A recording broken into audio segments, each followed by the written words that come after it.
रात को नींद नहीं आ रही थी। बेचैनी में करवटें बदल कर थक गई तो उठकर लैपटॉप खोलकर बैठ गई। अचानक मेरी दृष्टि मैसेज रिक्वेस्ट पर चली गई। किस अनजान का है, देखने के लिए मैंने क्लिक किया। लिखा था, यदि मैं गलत नहीं हूँ तो आप पाखी त्रिपाठी हैं ना। आपकी प्रोफाइल फ़ोटो देखकर कुछ कुछ चेहरा पहचान में आ रहा है। वही जो 40 साल पहले मुंबई में रहती थी। आपकी बहन का नाम गीता था और भाई का नाम गौतम। मैं श्याम गुप्ता हूँ, आपके पिताजी के मित्र का बेटा।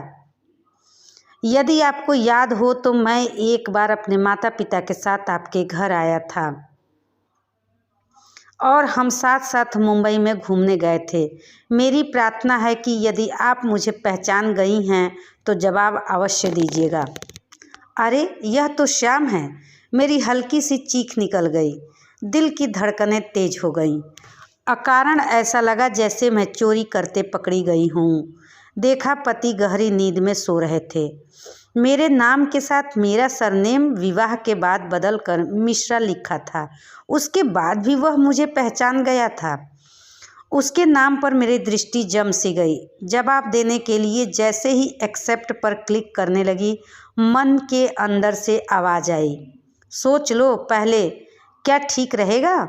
उसका नाम देखकर तो तुम्हें इतना अपराध बोध हो रहा है। उससे संपर्क रखने के बाद क्या होगा? तुम्हारी सुखी गृहस्थी है, वह भी शायद इसी स्थिति से गुजर रहा होगा। कोई फ़ायदा नहीं है दोबारा अतीत की गहराइयों में गोते लगाने से। विवाह के बाद यह रिश्ता, मानसिक उलझन को क्यों न्योता देना? मैं थोड़ी देर के लिए सोच में पड़ गई। आरंभ से ही मैं दिल और दिमाग के मामले में बहुत संतुलित रही हूँ। मैंने अपनी उंगली क्लिक पर से हटा ली, लैपटॉप बंद किया और बिस्तर पर आकर लेट गई। तुम्हें इतना लंबा चौड़ा परिचय देने की आवश्यकता क्यों पड़ गई श्याम? समय की मोटी चादर के ऊपर धूल की इतनी परतें जम जाने के बाद भी तुम्हारा नाम ही काफ़ी है मुझे तुम्हारी याद दिलाने के लिए। इसका मतलब तो यह हुआ कि तुम्हें मेरे प्यार पर कभी विश्वास ही नहीं रहा। तो क्या यह टेलीपैथी थी जो रात को 2 बजे उठकर मैं अकारण ही लैपटॉप खोलकर बैठ गई? मैं मन ही मन बुदबुदाई। शायद पहले तो नींद आ भी जाती, लेकिन अब तो उसके स्थान पर खुली आंखों के सामने 40 साल पहले के दृश्य एक एक करके घने बादलों में बिजली की तरह चमकने लगे। 17 साल की रही होंगी मैं तब मेरे पिताजी के एक मित्र भोपाल से अपने परिवार सहित मुंबई में हमारे घर अपने बेटे श्याम का इंजीनियरिंग में एडमिशन कराने आए थे। उनके 3 बच्चों में 2 बेटियां और थीं। जब तक हॉस्टल में जगह नहीं मिली वह हमारे घर में ही रहा। उसके बाद भी जिस दिन भी छुट्टी होती थी वह हमारे घर पर आ जाता था। वह पहली बार मुंबई आया था, इसलिए मैं, मेरी छोटी बहन और भाई रोज़ ही कहीं न कहीं उसे घुमाने ले जाते थे। हम सब का साथ उसे बहुत अच्छा लगता। हमें भी उसके आने से घूमने का बहाना मिल जाता था। श्याम बहुत कम बोलता था, लेकिन कभी कभी खामोशी भी जुबान से अधिक बोल देती हैं। उसने कब मुझे अपनी आँखों से ही मूक प्रेम निवेदन कर दिया पता भी नहीं चला, और मैंने भी मौन स्वीकृति देने में देर नहीं की, क्योंकि उसका कम बोलना ही मुझे उसकी ओर बहुत आकर्षित करता था। वैसे भी पहले प्यार की अनुभूति, वह भी अल्हड़ उम्र में, अद्भुत होती है। जब दोनों मिलकर न तो भविष्य के लिए सपने देखते हैं, न कोई योजना बनाते हैं, न ही किसी बात की चिंता करते हैं, न कोई कस्में होती हैं, न कोई वादे किए जाते हैं। बस जरा सा कोई भरपूर नज़रों से देख भर ले या तारीफ कर दे तो चेहरा एक अलग सी आभा से चमकने लगता है। दर्पण के सामने से हटने का मन नहीं करता, उसी के साथ हर समय रहने का मन करता है। उसकी छोटी छोटी बातें अर्थपूर्ण लगने लगती हैं और प्यार के खूबसूरत एहसास के साथ अपने में ही सिमट कर रहने का मन करता है। सारी दुनिया बहुत खूबसूरत लगने लगती है। आज के विपरीत वह ज़माना ही ऐसा था कि दिल की बात को शब्दों का जामा पहनाने में इतना समय लग जाता था कि परिस्थितियां बदल जाती थीं और प्रेम अभिव्यक्ति से पहले ही दम तोड़ देता था। यही मेरे साथ और श्याम के साथ हुआ। उसके पिता की आकस्मिक मृत्यु का समाचार मिलते ही वह भोपाल चला गया और फिर उसके बाद कभी नहीं लौटा। उस जमाने में संपर्क करना इतना आसान नहीं था। पत्रों का ही सहारा था। 4-5 पत्र मैंने लिखे, लेकिन उसने एक भी पत्र का जवाब नहीं दिया। उससे संपर्क टूटने का मुझे बहुत दुख हुआ, लेकिन क्या करती, समय के साथ समझौता करना पड़ा। चोरी चोरी छुप छुप कर आंसू बहाती रहती थी। माँ ने उदास देखकर टोका भी तो बनावटी मुस्कुराहट से जवाब देती, कुछ नहीं माँ। समय बीतता गया। श्याम की यादों पर धूल की परतें चढ़ने लगीं। धीरे धीरे बारिश के पानी ने उनको धो पोंछ भी दिया। मेरा विवाह हो गया और 2 बच्चे भी हो गए। अपनी गृहस्थी की उलझनों में व्यस्त रहने के कारण उसका नाम कहीं सुनती तो उसका धुंधला सा चेहरा आंखों के सामने आ जाता। इससे अधिक और कुछ नहीं। और आज यह उसका फेसबुक पर अप्रत्याशित संदेश। उसने तो मेरे पूरे अस्तित्व को ही हिला कर रख दिया था। पूरे बदन में जैसे बिजली सी कौंध गई हो। इसी को तो पहले प्यार की अनुभूति कहते हैं, जो उम्र के इस पड़ाव में भी नहीं बदलती। पूरी रात आंखों में ही कट गई। सुबह के 5 बज रहे थे। मैंने अपने विचारों पर झटके से विराम लगाया और उठकर मुंह हाथ धोकर सुबह टहलने के लिए निकल गई। लौटकर थकान और रात भर न सोने के कारण सोफे पर ही अधलेटी होकर गहरी निद्रा की गोद में समा गई और तब जागी जब पति ने आकर उठाया और कहा, यहाँ कैसे सो गई, उठो, 9 बज गए हैं। मैं हड़बड़ा कर उठी और रात की घटना याद करके ऐसे लगा जैसे कोई सपना देखा हो। श्याम के संदेश ने मेरे मन में हलचल तो मचा दी थी, लेकिन अपने निर्णय पर अडिग रहकर उसके संदेश का उत्तर नहीं दिया। यह क्या, 4 दिन बाद ही फिर वही संदेश। इस बार मेरा मन डोल गया और मैंने अपने मन को समझाया, बात करने में हर्जी क्या है, देखूं तो सही वह क्या कहना चाहता है। इतने सालों बाद उसके जीवन में क्या परिवर्तन आया है।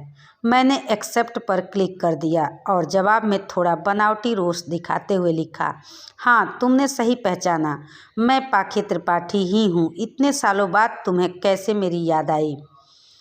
याद तो उसकी आती है जिसे भूला गया हो, मैं तो तुम्हें कभी भूला ही नहीं। उसने सादगी से जवाब दिया। लिखा। यह अप्रत्याशित उत्तर सुनकर अपनी बढ़ी हुई धड़कनों को कंट्रोल करके मैंने उसी अंदाज में पूछा, फिर मेरे पत्रों का जवाब क्यों नहीं दिया। पिताजी के देहांत के बाद घर की पूरी जिम्मेदारी मेरे ऊपर आ गई थी। माँ पढ़ी लिखी तो थी नहीं, बहनें बहुत छोटी थीं। घर का खर्च चलाने के लिए मुझे अपनी पढ़ाई बीच में छोड़नी पड़ी। जीवन को नए सिरे से जीना था। पिताजी के रिक्त स्थान पर मुझे मेरी योग्यता अनुसार नौकरी तो मिल गई, लेकिन वेतन इतना कम मिलता था कि घर का खर्च चलाना भी कठिन था। उस समय इतनी उलझनों के बीच तुम्हारे पत्रों की भाषा समझने वाला कोमल दिल पाषाण की तरह कठोर हो गया था।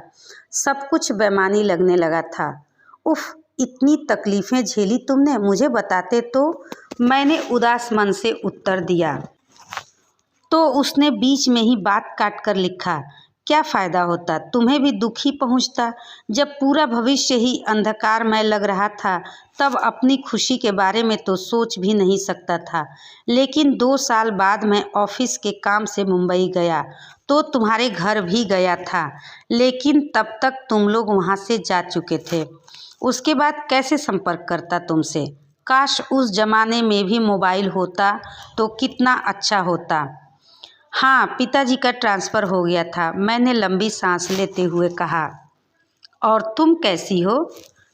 ठीक हूँ, फिर बात करते हैं। मेरा मन अजीब सी उदासी से घिर गया था, इसलिए मैंने संक्षिप्त उत्तर दिया और ऑफलाइन हो गई। मन बहुत उदास हो गया था, आंखों में आंसू छलछला आए। सोचने लगी, तकदीर भी क्या क्या रंग दिखाती है। कोई भी घटना अकारण नहीं घटती। श्याम मेरी फ्रेंड लिस्ट में स्थान ले चुका था। 3-4 बार की चैटिंग से ही हमने एक दूसरे के परिवार के बारे में काफ़ी कुछ जान लिया था। उसकी 2 बेटियां ही थीं, पत्नी बहुत अच्छी थी, लेकिन मेरा स्थान उसके जीवन में रिक्त ही रहा। यही मेरे साथ हुआ था। पति के नीरस स्वभाव के कारण दिल का कोना खाली ही रहा। एक दिन उसने मेरा मोबाइल नंबर मांगा। पहले तो मैंने कई बार टाला, लेकिन उसके बार बार आग्रह ने और पुराने जमाने के विपरीत आधुनिक पुरुष स्त्री के बीच दोस्ती के संबंध वाली सोच ने मुझे दुस्साहसी बनने पर मजबूर कर दिया। इतने वर्षों बाद जब उसकी आवाज़ मैंने फ़ोन पर सुनी तो लगा कि मूक प्रेम निवेदन मुखरित हो गया था। उसने पहली बार अपने प्यार को शब्दों का जामा पहनाया। मैं निशब्द होकर उसकी बातें सुनती रही। उसने मुंबई में मेरे साथ रहते हुए क्या क्या अनुभव किया सब बताया। फिर मैंने भी उसके प्रति अपनी चाहत का इजहार किया। समय के अंतराल में अल्हड़ प्रेम की नदी ने परिपक्व दोस्ती के समुद्र का रूप ले लिया, जिसमें ठहराव था, गहराई थी। इसका पूरा श्रेय श्याम को जाता है, जिसने मेरे पूरे अस्तित्व को ही अपने में समेट लिया था।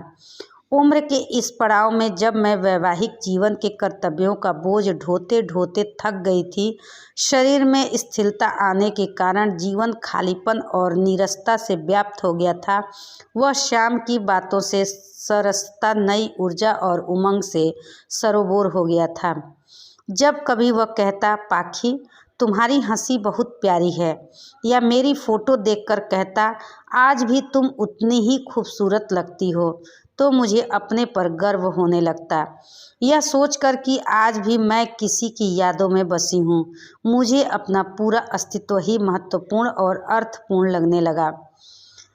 हम दोनों ने ही एक दूसरे को देखने की स्वाभाविक इच्छा प्रकट की तो मेरे कुछ कहने से पहले ही उसने कहा, मैं कभी इंदौर किसी काम से आया तो तुमसे ज़रूर मिलूँगा।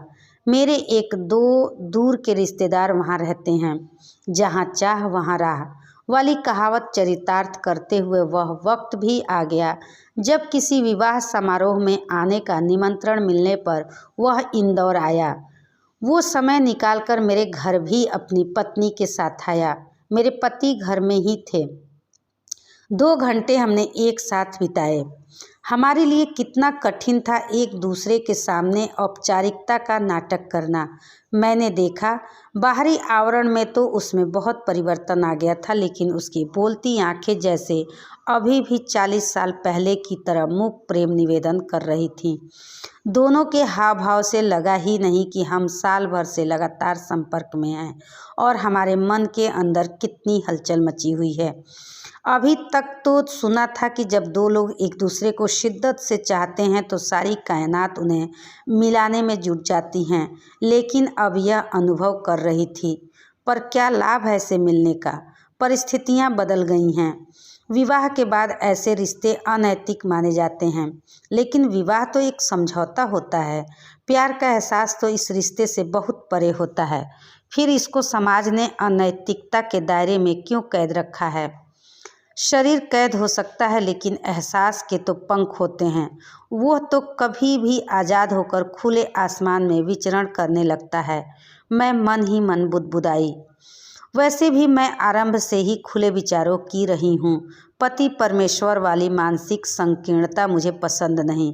श्याम ने मेरी इस सोच को और भी हवा दे दी थी। वह चला गया, लेकिन अपने पीछे एक एहसास छोड़ गया जो किसी रिश्ते का मोहताज नहीं है, जिसकी प्रतिक्रिया स्वरूप हम दोनों के बीच की दूरियां अर्थहीन हो गई थीं। मशहूर गीतकार गुलजार ने प्यार की परिभाषा को अपने एक गीत में बहुत ही भावपूर्ण तरीके से अभिव्यक्त किया है। सिर्फ एहसास है, ये रूह से महसूस करो, प्यार को प्यार ही रहने दो, कोई नाम न दो।